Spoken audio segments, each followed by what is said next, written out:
बिस्मिल्लाहिर्रहमानिर्रहीम। अस्सलाम वालेकुम स्टूडेंट्स, आज हमारे पास टॉपिक है न्यूटन लॉज ऑफ मोशन कि हमारे पास न्यूटन के जो कवानीन होते हैं मोशन के बारे में वो क्या होते हैं और किस तरह से हमारी रोज़मर्रा ज़िंदगी के ऊपर इनका असर होता है।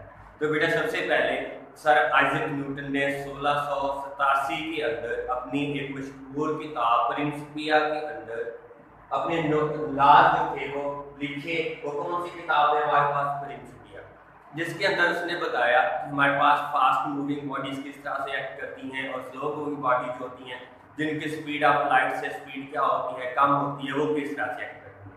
क्या है? Smaller speed hold good bodies smaller than the speed of light. वो बॉडीज जिनका हमारे पास स्पीड है वो स्पीड ऑफ लाइट से कम होती है, उसके ऊपर न्यूटन के जो लॉज हैं वो बहुत अच्छे से वैलिड होते हैं या अप्लाई होते हैं। फिर अल्बर्ट आइंस्टाइन ने इससे पहले बताया था कि अगर फास्ट मूविंग ऑब्जेक्ट्स हो लाइक दैट, जैसे कि हमारे पास एटॉमिक पार्टिकल्स हैं in the earth accelerated developed by Albert Einstein, जो कि अल्बर्ट आइंस्टाइन ने बताया था। फिर हमारे पास न्यूटन के जो लॉज आते हैं, सबसे पहले हमारे पास फर्स्ट लॉ है। फर्स्ट लॉ को हम कैसे कहते हैं कि हमारे पास फर्स्ट लॉ ऑफ मोशन जो है वो होल्ड करता है किस तरह से it hold applicable in the absence of it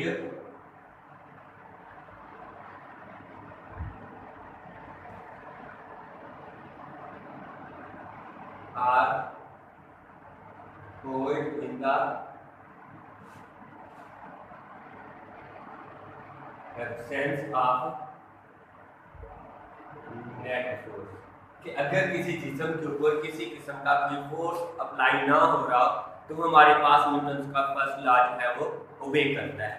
कैसे ओबे करता है, इसकी स्टेटमेंट जो है हम कैसे डिफाइन करते हैं इसको कि हमारे पास न्यूटन का जो फर्स्ट लॉ है वो कैसे होता है, कैसे डिफाइन करते हैं? It continues it's motion, it a body at rest remain at rest, a body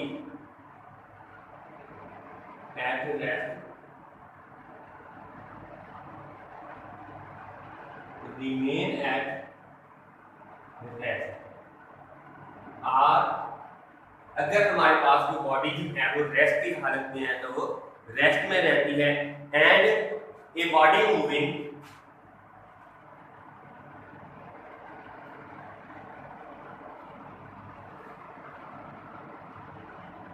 with uniform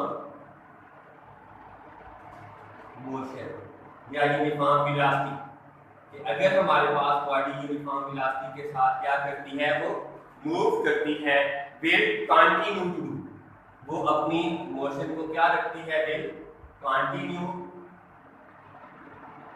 to do so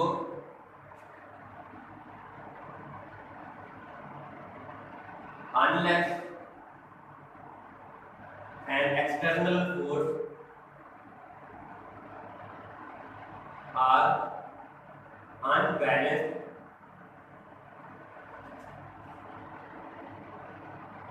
force act on it.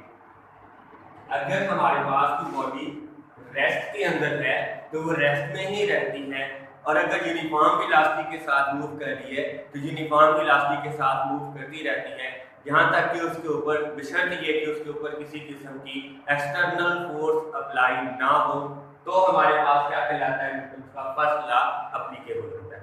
यहाँ पे हम देख रहे हैं कि हमारे पास दो पोर्शन है, कि हमारे पास एक पोर्शन इसका रेस्ट के अंदर आ रहा है, फिर वो कहता है कि हमारे पास उसकी मूवमेंट आती है यूनिफॉर्म वेलोसिटी के साथ, यूनिफॉर्म मोशन के साथ। अब यहाँ पे ये देखना है कि इस लॉ के हमारे पास दो पोर्शन है। पहले पोर्शन के अंदर कहता है कि हमारे पास बॉडी रेस्ट के अंदर रहती है जब तक उसके ऊपर बशर्त ये कि उसके ऊपर कोई एक्सटर्नल फोर्स अप्लाई ना करे। तो ये देख सकते हैं एग्जांपल है इसके लिए सिंपल से, कि अगर कोई बुक लाइन करती है ऑन द टेबल के ऊपर पड़ी हुई बुक क्या हरकत कर जाएगी? नहीं करती, जब तक उसको हम उठाएं नहीं या इसके ऊपर किसी किस्म की एक्सटर्नल फोर्स नहीं अप्लाई होगी तो वो अपनी जगह पे ही रहती है। फिर हमारे पास दूसरा पोर्शन है इसका कि हमारे पास यूनिफॉर्म वेलोसिटी के साथ मूवमेंट करता है। अगर कोई जिस्म यूनिफॉर्म वेलोसिटी के साथ या कांस्टेंट वेलोसिटी के साथ मूवमेंट करता है, हरकत करता है और उसके ऊपर किसी किस्म की एक्सटर्नल फोर्स भी अप्लाई नहीं हो रही, तो वो हमारे पास उसकी सेकंड कंडीशन को क्या कर रहा होता है, सेटिस्फाई कर रहा होता है। अब यहाँ पे ये देखा गया कि हमारे पास न्यूटन का फर्स्ट लॉ था, इट इज आल्सो कॉल्ड, इसको हम कहते हैं also called law of inertia. इसको हम दूसरे लफ्ज में क्या कहते हैं, लॉ ऑफ इनर्शिया भी कहते हैं। कि हमारे पास इनर्शिया को हमने प्रीवियस लेक्चर में देखा था कि वो किसी भी जिस्म की या किसी बॉडी की वो कैरेक्टरिस्टिक्स है, वो खसूसियत है जिसकी वजह से वो रेस्ट या यूनिफॉर्म वेलोसिटी के खिलाफ क्या करता है, मुज़ाहमत पैदा करता है। तो वो हमारे पास क्या चल रहा है, अब यहाँ पे भी देखने की रेस्ट के अंदर है तो रेस्ट नहीं पड़ रहा, मुज़ाहमत हो रही है। अगर हमारे पास वो क्या है, उसके कोई यूनिफॉर्म वेलोसिटी, उसके ऊपर किसी किस्म के एक्सटर्नल फोर्स नहीं है, तब भी हमारे पास लॉ जो है वो होल्ड करता है कि इसको लॉ ऑफ इनर्शिया। अब सेकंड वन हमारे पास है इसका Newton second law of motion, उसको हम डिफाइन कैसे करते हैं।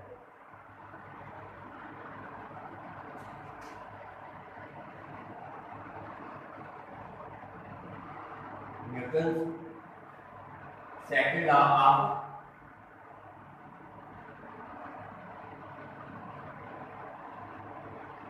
मोशन। अब यहां पे क्या है, it hold or valid in the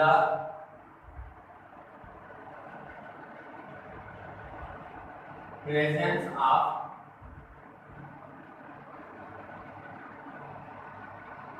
net force.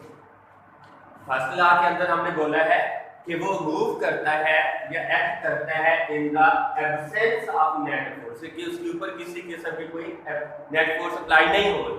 लेकिन यहाँ पे हमारे पास क्या है, इसके अंदर वो इन the presence of net force है कि अगर किसी जिस्म के ऊपर की एक्सेलरेशन, किसी जिस्म के ऊपर कोई फोर्स एक्ट होती है, देन हमारे पास बॉडी जो है उसके अंदर जो मूवमेंट होती है या मोशन होती है वो किस तरह से करती है।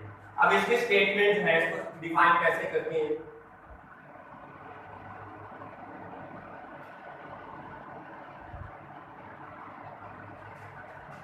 when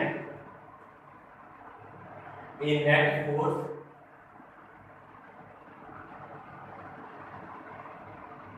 acts on a body, जब किसी बॉडी के ऊपर नेट फोर्स लगती है, it produces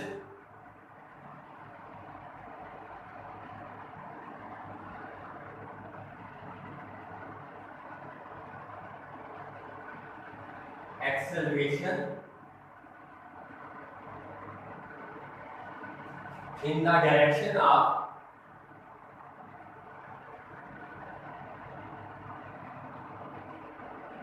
फोर्स। तो वो फोर्स की डायरेक्शन में एक्सेलरेशन पैदा करती है। The magnitude of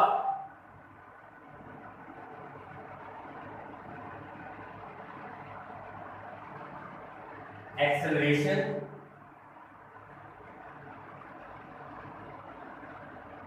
is directly proportional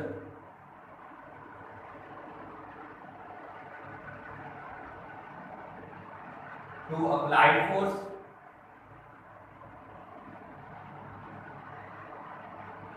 and inversely proportional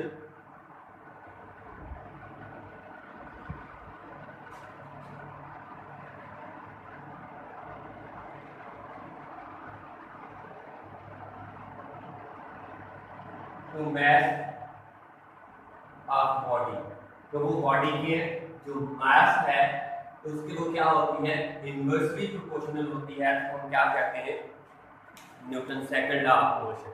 मतलब कि हमारे पास इसका दो पोर्शन है। फिर से हमारे पास क्या चीज है, एक उसकी डायरेक्टली प्रोपोर्शनल है, एक क्या चीज उसके अंदर डायरेक्टली है। मतलब हमारे पास एक्सेलरेशन पैदा हुआ वो डायरेक्टली है उसकी F2। फिर हमारे पास है कि वही वाली एक्सेलरेशन जो है वो हमारे पास इनवर्सली प्रोपोर्शनल है किस चीज के, उसके मास के। दूसरे के अंदर हमने बात की है inversely proportional to the mass of body. अगर दोनों को कंबाइंड फॉर्म में लिखा जाए तो क्या बनता है हमारे पास, F/m। अगर मैं यहाँ पे उसका प्रोपोर्शनैलिटी साइन खत्म करते हैं तो हम यहाँ पे क्या लिखते हैं, कांस्टेंट लिखता है और F/m आता है। अब कांस्टेंट की जगह पे हमारे पास क्या है, k है, और k into F over M, यहाँ पे क्या चीज है, प्रोपोर्शनैलिटी कांस्टेंट। k क्या चीज है, प्रोपोर्शनैलिटी कांस्टेंट है, और इस प्रोपोर्शनैलिटी कांस्टेंट की SI यूनिट्स के अंदर जो वैल्यू होती है वो 1 है। कितनी है, तो 1 है। तो क्या आ जाएगा हमारे पास, a is equal to F over M, m को दोनों साइड में मल्टीप्लाई करें तो हमारे पास आ जाएगा m a इंटू एफ, या हम इसको रीअरेंज करें तो हमारे पास आ जाएगा f is equal to m a। ये हमारे पास आ गया न्यूटन की सेकंड लॉ के मैथमेटिकल फॉर्म। अगर हम इसका मैथमेटिकल फॉर्म लिखना हो तो इस तरह से। अब अगर हमने इसके यूनिट और डिमेंशंस फाइंड आउट करने हैं, यूनिट कैसे फाइंड किया जाता है, यूनिट हमारे पास फोर्स का जो यूनिट है वो न्यूटन है। अब वो न्यूटन किस तरह से आया, फोर्स का जो यूनिट है वो न्यूटन है। हमने लिखा फार्मूला, प्रूव किया F is equal to m। Mass के लिए यूनिट होता है हमारे पास किलोग्राम, और एक्सेलरेशन के लिए यूनिट होता है मीटर पर सेकंड, और ये हमारे पास बराबर है इसके न्यूटन के बराबर है। इसके बराबर है न्यूटन। अब अगर यहाँ पे हमने 1 न्यूटन फोर्स को डिफाइन करना हो, जिसको डिफाइन करना हो 1 न्यूटन फोर्स को, तो वो कैसे करते हैं कि अगर हमने फाइंड करनी है कि 1 न्यूटन फोर्स जो है वो कैसे डिफाइन हो,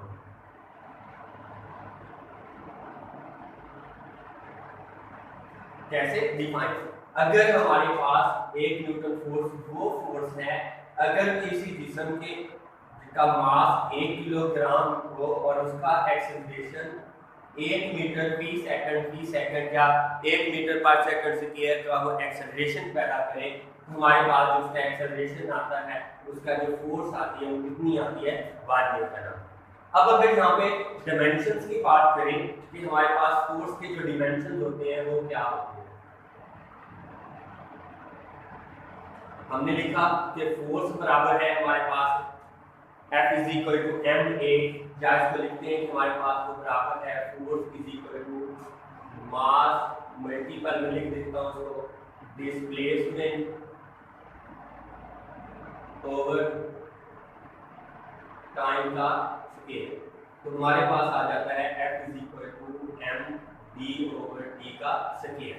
तो बेसिक्स अगर हमें उसके डिमेंशंस का पता हो, हमारे पास डिमेंशंस क्या होते हैं, हम क्या लिखते हैं कि हमारे पास जिस क्वांटिटी का यूनिट मीटर हो उसके लिए हम एल डिमेंशन इस्तेमाल कर रहे होते हैं, और जिसका यूनिट हमें सेकंड हो टाइम का तो उसके लिए हम कैपिटल टी इस्तेमाल कर रहे होते हैं, और जिस बॉडी का यूनिट केजी के अंदर हो, मास हो, तो उसके लिए हम क्या कर रहे होते हैं, कैपिटल इस्तेमाल एम इस्तेमाल कर रहे होते हैं। तो क्या आ जाएगा हमारे पास F is equal to m के लिए आ गया हमारे पास कैपिटल M, D के लिए हमारे पास L आ गया, और टाइम के लिए क्या आ गया, T का स्केल। तो देन हमारे पास टोटल करना M L T पर स्केल, ये हमारे पास आ गया इस चीज के डिमेंशन, फोर्स के डिमेंशन। इस तरह से हम क्या निकालते हैं, डिमेंशंस निकालते हैं फोर्स के। तो बेटा आज हमने देखा कि हमारे पास Newton first law of motion क्या था, सेकंड लॉ ऑफ मोशन क्या था, और थोड़ी सी हिस्ट्री भी बताई मैंने कि न्यूटन ने कब और किस तरह से पेश किया। हाँ, यहाँ पे थोड़ा सा और बताता जाऊँ कि Newton first law of motion जो था वो न्यूटन ने 1687 के अंदर पेश किए, और 1687 से इससे पहले 500 साल पहले एक और साइंटिस्ट अबू अली सीना, जिसको हम आम कहते हैं कि अबू अली सीना है, उसने भी ये किया था, इसके बारे में आइडिया पेश किया था कि हमारे पास कोई भी बॉडी अगर रेस्ट के अंदर है तो वो रेस्ट में ही रहती है। लेकिन उसको प्रूव कर दिया किसने, न्यूटन ने, किस लॉ के अंदर, अपने पहले लॉ के अंदर। तो बेटा इसके बाद हमने सेकंड लॉ ऑफ मोशन पढ़ा, उसकी मैथमेटिकल फॉर्म भी पढ़ी, हमने यूनिट देखा, फिर उसकी हमने 1 न्यूटन फोर्स को डिफाइन किया, फिर उसके बाद हमने उसके डायमेंशन देखे। ओके बेटा, अल्लाह हाफिज़।